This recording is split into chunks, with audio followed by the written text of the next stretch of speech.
previously, where they were asking you why an investor would use borrowed funds instead of paying all cash for a purchase for a real estate investment. So remember, we were saying that if you could purchase this apartment and you were paying a lower interest rate than it was actually giving as a yield. So if this property were yielding J2 equals 7 and you were to mortgage part of it for J2 equals 4, then it would pay for itself and you would be fine to pay that 4% because you were earning 7%. Or you could take part of the funds that you would have used to pay for this property and you could invest it elsewhere and make even more money, maybe by being the lender and purchasing a mortgage loan, or maybe investing in a construction project that would yield you J2 equals 12. Okay, so that was what we had discussed in the earlier question. There are some other reasons as well as to why an investor would use borrowed funds. So if they just don't have enough money in the bank. So if they don't have enough money in the bank, well, then obviously they're going to need to borrow and mortgage some of the property's purchase price. If they wanted to use some of the equity, or if they wanted to use some of their savings to make improvements on the property. So maybe they want to fix the elevator, or they want to renovate the suites. And if they do that, then it will actually allow them to earn even more money on this project, because then it'll be nicer and they can rent the suites for more.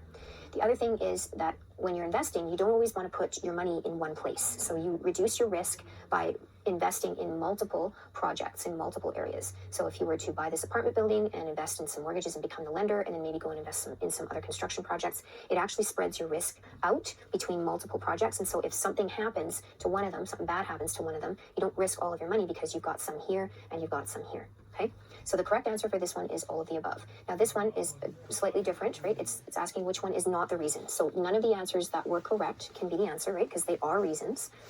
So answer number 4 is now the correct answer for this one, and it's to invest the borrowed funds at a lower rate of interest than the borrowing rate. So it's worded kind of strangely for this one, but what they're saying is, if you had this apartment building and you were paying this rate of J2 equals 4, you wouldn't keep aside money to invest it elsewhere if the investment that you were putting it into were only earning J2 equals 2.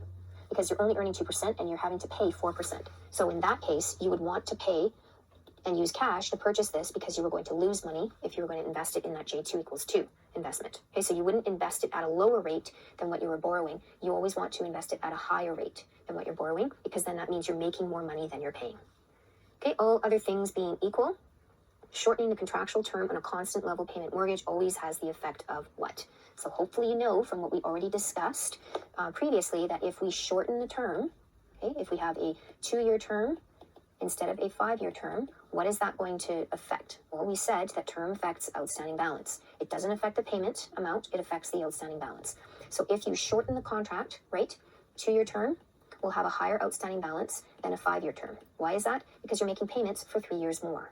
So it will increase the size of the outstanding balance payment that's due at the end of the term. So remember, we said it doesn't do anything to the payments, doesn't increase them or decrease them or do anything. It doesn't affect the interest rate when we're talking about a constant level payment mortgage. So we're not talking about a bonus mortgage in this question. We're going to do those ones a little bit later. And it doesn't do anything to affect the payment frequency. Okay, so this first one, 551, is just a simple definition question. What is a constant payment mortgage? It's one where the payments don't change. So each payment is identical to the preceding one. So this is typical mortgage lending, typical, all of lending, right? Car loans and all that kind of stuff. Usually your payment stays exactly the same. So number 2 is incorrect. It says that the payments are comprised of a constant amount of principal plus interest due. No, actually that's false. It's a changing amount of principal and interest. The payment is the same, but the amounts that go towards the interest and the principal change every single month. The payments decrease in size during the term of the loan. No, that is talking about a straight line principal reduction loan. And your principal and interest are the same amount for each payment. No, we said it's a changing amount of interest and principal. So in the beginning, you'll have more interest and less principal. And then at the end, that will switch and you'll have more principal and less interest. Okay, so 574 is saying when casual reference is made to the current mortgage lending rate, the common practice is to quote what? So this is the common practice, the nominal interest rate. So this is the rate without any fees or without any compounding interest. So we say that the nominal is just a J rate, okay? It's not common practice to quote the effective annual interest rate. They can, but it's not common practice to. It's not common practice to quote equivalent interest rate. That doesn't even mean anything. And it's not common practice to quote a per compounding period, which is a periodic rate. This one is, next one is 587 is asking for the definition of what the secondary mortgage market is. So we talked about that in an earlier question. It's the market in which existing mortgages are bought and sold as financial investments. So it's not when the borrower receives the funds secured by a mortgage from a bank. That's previous to this happening. So the mortgage was initiated maybe from a bank, and then it's being bought and sold by investors down the line. Number 3 is false because it says the secondary mortgage market has been weakened by the introduction of mortgage-backed securities and Canada mortgage bonds, and that's actually false because the introduction of these things has actually strengthened the secondary market. And number 4 is saying that it's the market in which the mortgage loans are initiated. No, that's not true, because they're usually initiated right from the banks and the primary lenders, and then the secondary market is the place where investors come to buy and sell. Okay, so 589 is asking about a constant payment repayment scheme. And they're saying, what did it develop in response to? What is the reason why we have constant payment schemes that are set up in mortgages? Well, if you know what these are made of, so the constant payments, our payments nowadays are made of both interest and principal. So when I say principal, I'm meaning the PV, okay? So the payments work to pay back the principal, the PV that was borrowed, and it slowly pays the interest that's promised in the mortgage contract. And the reason why these kinds of payments and this kind of payment scheme was developed was in response to our principal risk. So as a lender, your principal, this here that's being paid back in each payment little by little, it's at risk for the entire time that you're in a contract with that borrower. And nowadays, we have what's called an amortization period that gets us eventually to that zero balance, right? We have no outstanding balance, we have no future value, okay? So we don't owe any money anymore at the end of that amortization period. Well, prior to these constant payment schemes being developed, that usually didn't happen. So early in, prior to the Depression, 1900 to 1920s, residential mortgage financing was long-term loans, and the interest was paid periodically through the life of the loan. And sometimes there were partial payments of the principal that were made, but a lot of times it didn't happen. So the entire principal amount was repaid, or in a lot of cases refinanced at the end of the loan term. So what is this talking about? This is really describing interest-only loans, okay? Interest accruing is where you would pay nothing, right? And you would owe all the principal and the interest at the very end. But this is, for the most part, it was an interest-only loan situation that happened prior to the development of these new payment schemes that we have. Now, the problem that occurred was the Depression. When the Great Depression happened in the 1930s, people couldn't actually pay anything. So all they could manage was feeding themselves and making sure that they didn't die every day, right? It was a very, very bad time for a lot of people who had debt.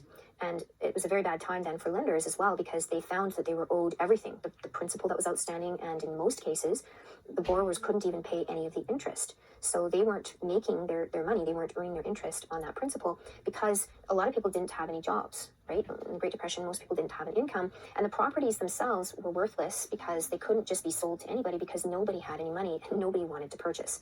So these payment schemes developed as a response to that, so that the principal wasn't at risk all the time for the entire length of the loan, and possibly refinanced at the end of it all, because it was being paid back little by little as part of the payments that we have nowadays in our modern types of loans. Okay, so 632 says a borrower who makes accelerated biweekly payments does what? So they pay 1/2 of the monthly payment every 2 weeks. That is true. So hopefully you remember from your accelerated biweekly questions that we always started with a payment frequency of 12, and we accelerated that by cutting that monthly payment in half, and then we were able to make that payment every 2 weeks. So that meant that when we paid that half monthly payment every 2 weeks, we could make 26 payments in a year.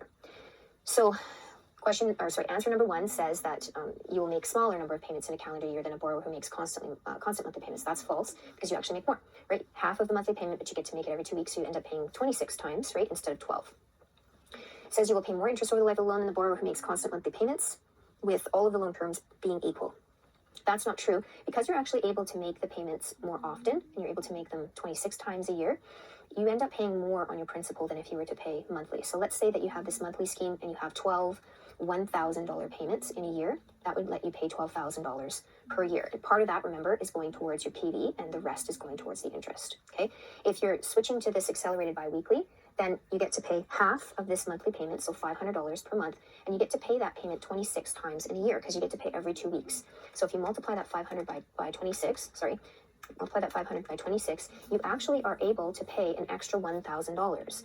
And that extra $1,000 goes directly towards the PV. So that extra $1,000 goes all towards the PV, and you're paying the same amount of interest in that year. So you're going to pay down your loan a little bit faster, which means that you're going to pay less interest over the life of the loan, not more. Okay, you're going to pay less interest over the life of that loan because you're going to pay it down sooner. Number 3 says you pay 1/12 the annual payment every 2 weeks. So if we do that math on paper, it's really silly what they're trying to suggest. So if the annual payment, let's just take this 12,000, right? Our monthly payment is 1,000 per month. So if we take the 12,000 per year and we divide it by 12, then we get our $1,000. And they're saying you can make that payment every 2 weeks. So they're suggesting that you can actually take this monthly payment and make it 2 weeks, and that is incorrect. That is false. You're going to take half of that monthly payment, and you can make that every 2 weeks. Okay, so that's why answer number 3 is also incorrect. All right, so hopefully you know that the answer to this first one, 640, is that an interest accruing loan is the most risk to the lender. Okay, so interest only loan is risky as well, but it's not quite as risky as the interest accruing loan. The straight line principal reduction is actually not risky to the lender at all because you're paying down that mortgage really quickly. So that's a great situation for the lender. And a constant blended payment loan is the least risky between these three because again, that payment consists of both the present value and that interest. So they're both being paid back in this loan. So the interest accruing loan is definitely the riskiest type for the lender.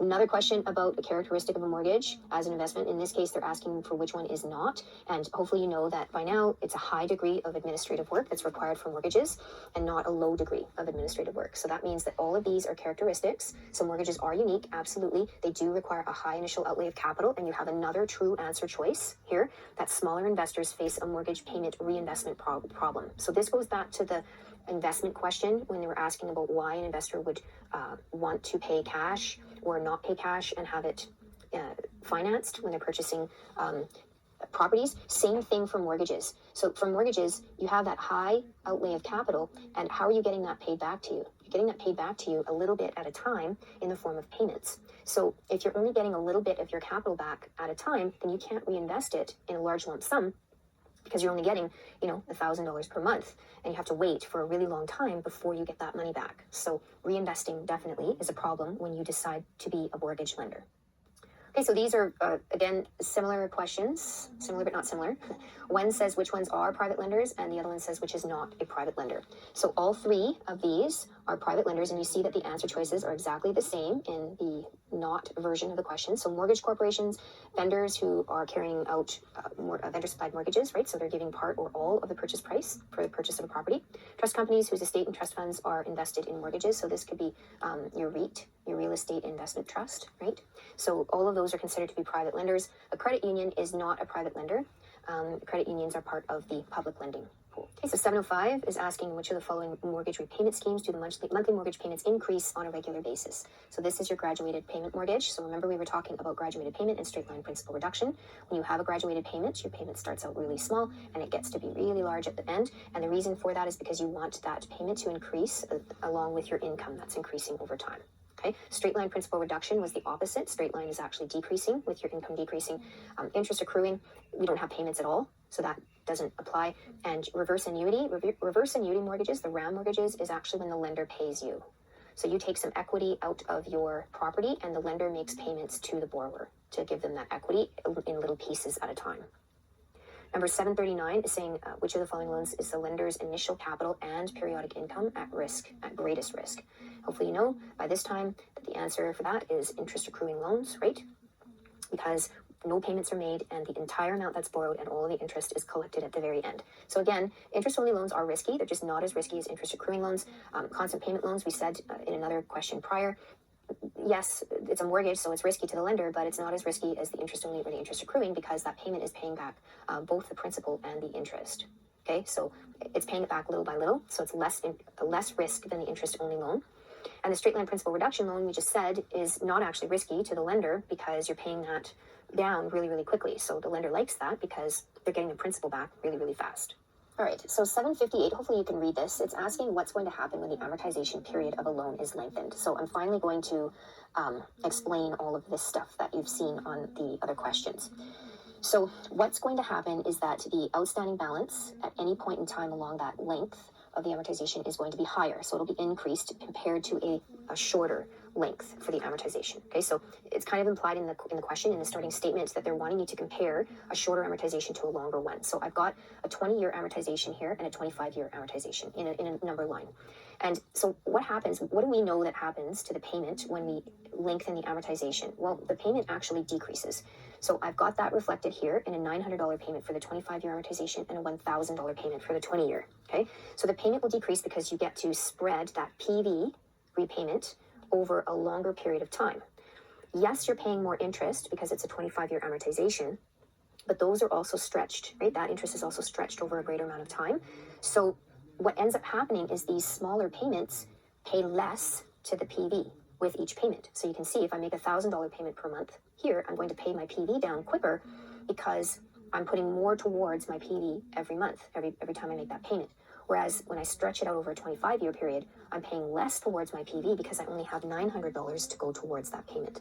Yeah, there's going to be a little bit more interest in there, but the majority of the effect is on how much of the PV you're going to be able to repay. Okay, so at any point in time, the outstanding balance after each payment is going to be higher on this 25-year amortization, and it will be lower on this 20-year amortization. Okay, so hopefully that makes sense. Remember, the term length also does affect your outstanding balance, but the amortization can affect both the payment and the outstanding balance. Okay, so this question is just factual, really. It goes back to some of the other information that we were talking about when we were talking about constant repayment schemes and the Depression information and what loans were before the Depression in the 1900 to 1920 time frame. Okay, so between 1900 and 1920, remember I was saying that most of the loans were interest-only loans. Because the principal was seldom paid back, and a lot of times it was actually refinanced. So they're asking you to just fill in the blanks with this one, okay? So when I know that they're referring to 1900, 1920, I can think, okay, it was pretty simple back then, right? There was none of this principal interest being paid off at the same time. It was just interest being paid off, pretty simple. So I'm going to be able to knock off 2 and 4 as my answer choices because I know that it was interest-only loans way back then. And then they're asking, after the Depression, what is the primary form of repayment for residential mortgage financing?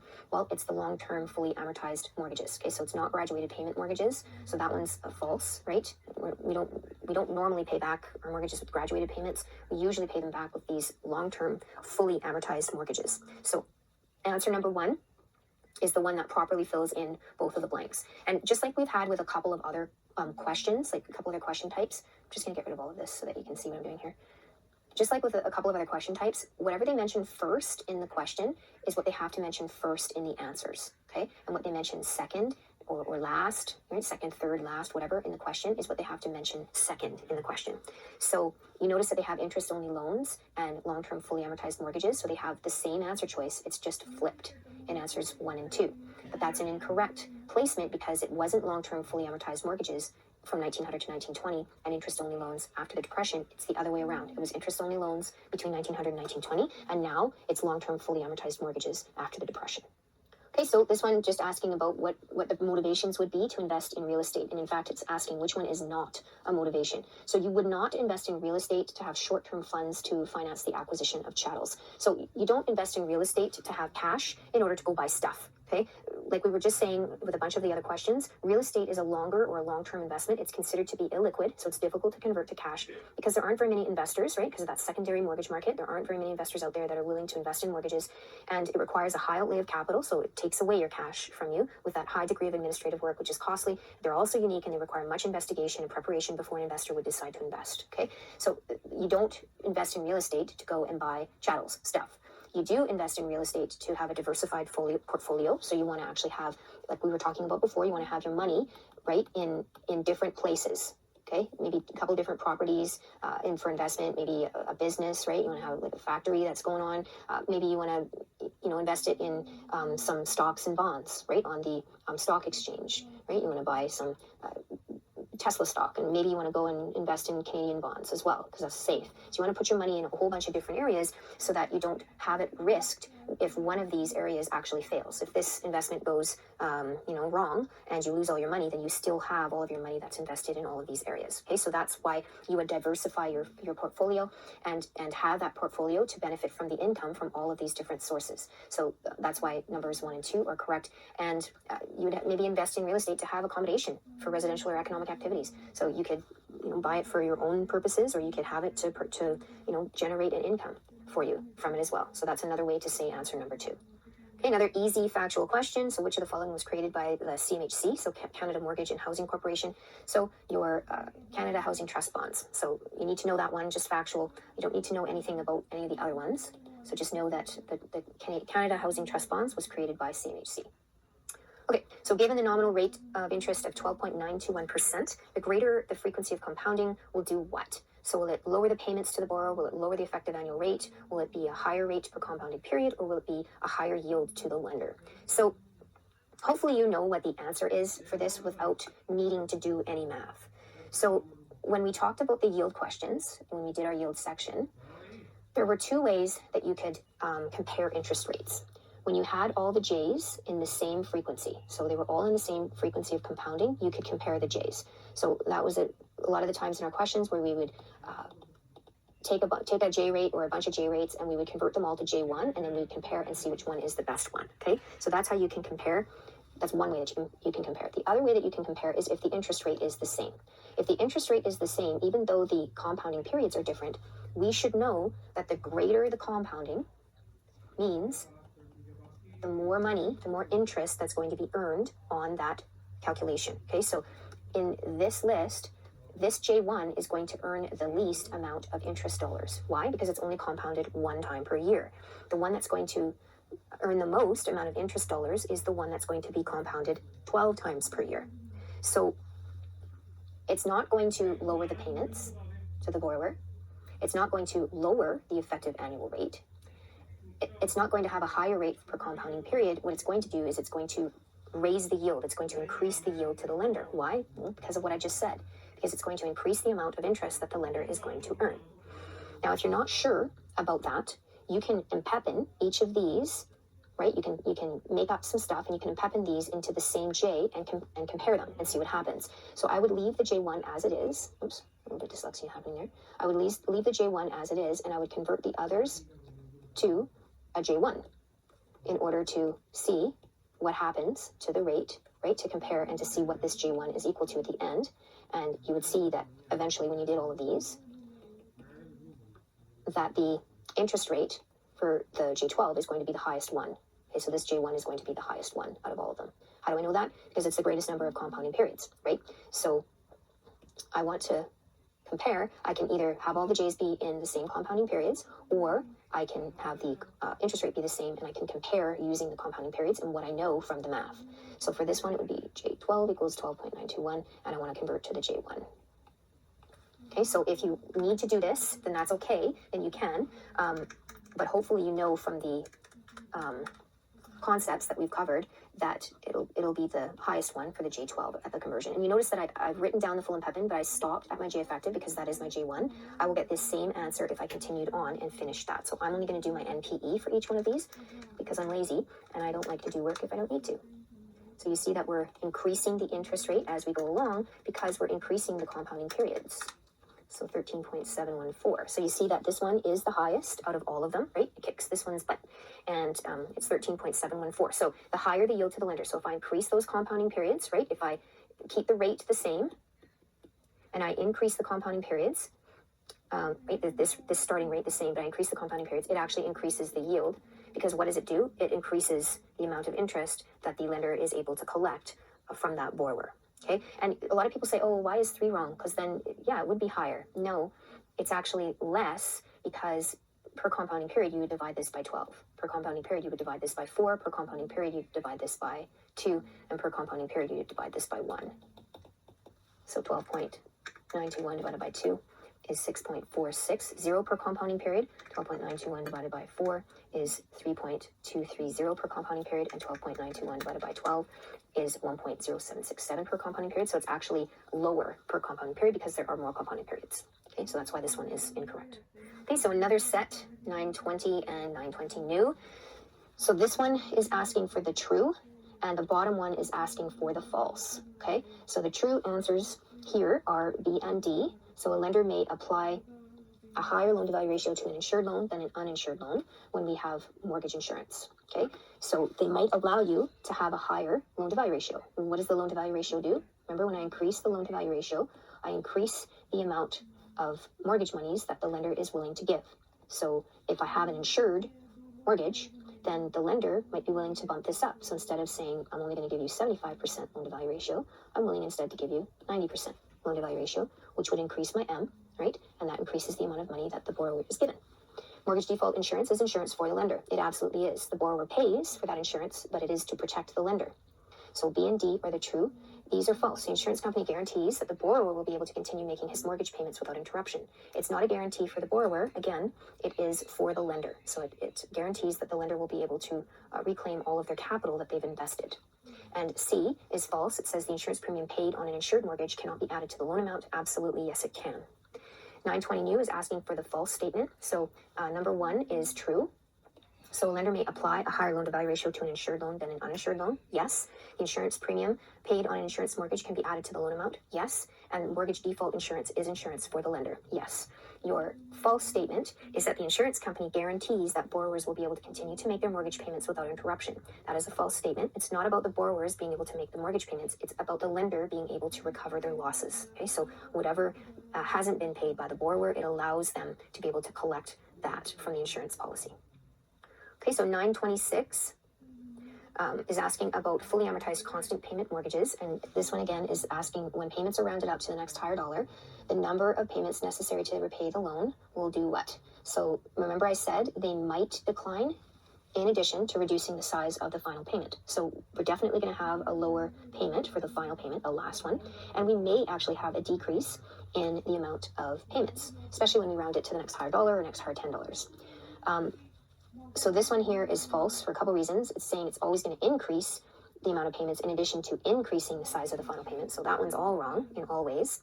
It doesn't increase the length of the term. So the point of rounding up that payment is to actually pay everything off in that term period. And so the borrower doesn't breach, right? Doesn't default on their contract. And answer number 4 is just silly. Okay, 997 is saying which of the following is not a reason why an investor would use borrowed funds instead of an all-cash offer for a real estate investment. So we've talked about this a whole bunch of times. This one is asking for what is not the reason. So reasons is to diversify investments and reduce overall risk. That is a reason why an investor would use borrowed funds. To invest the borrowed funds at a higher rate of interest than the borrowing rate, right? So they're going to make some money by investing high and borrowing low. And because they might have a lack of capital to actually pay for the investment, so they have to use borrowed funds. So those are all reasons why they would. The one that they wouldn't have as a reason is to get a regular and predictable return on capital. So real estate investment is not for regular or predictable return.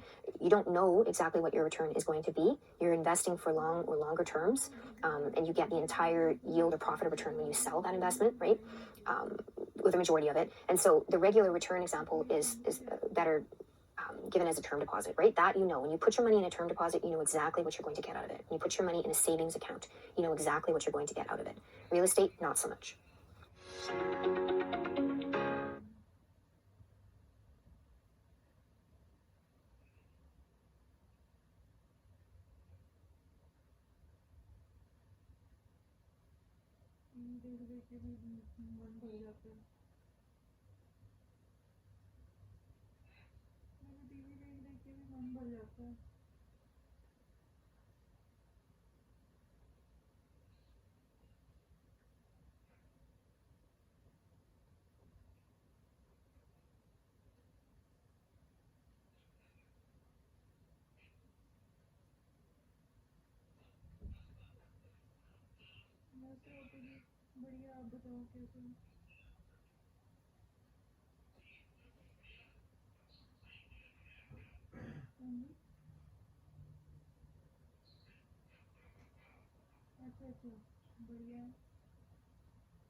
वो आ रहे हैं आपके पास सामान आ रहा है मुझे नहीं लगा। अच्छा हाँ वो अलग अलग आएंगे ना। हाँ सारों के सप्लायर अलग हैं तो अलग अलग ही भेजेंगे।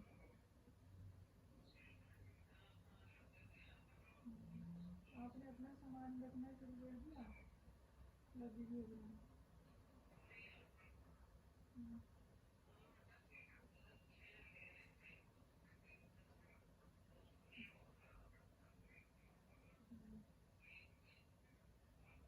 बाकी मेरे ख्याल से अप्रैल एंड तक तो मौसम ठीक हो जाएगा मतलब इतनी कोई जैकेट वगैरह की तो ज़रूरत नहीं पड़ेगी और यहाँ इतनी हमारे पास है तो आपको तो लाने की ज़रूरत ही नहीं है।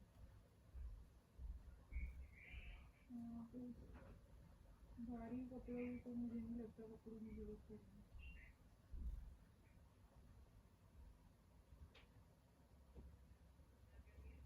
मैं तो भारी कपड़ों की ज़रूरत तो नहीं पड़ेगी इस टाइम। मई वगैरह में तो गर्मी हो जाएगी तो कोई हैवी कपड़े की ज़रूरत नहीं पड़ेगी।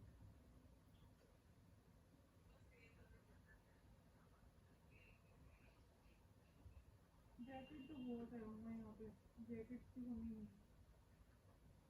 अगर आपको मतलब सर्दी ठंडी ठंडी हवा भी चली तो यहाँ बहुत जैकेट ठंडी की गर्मी दोनों ही बहुत है।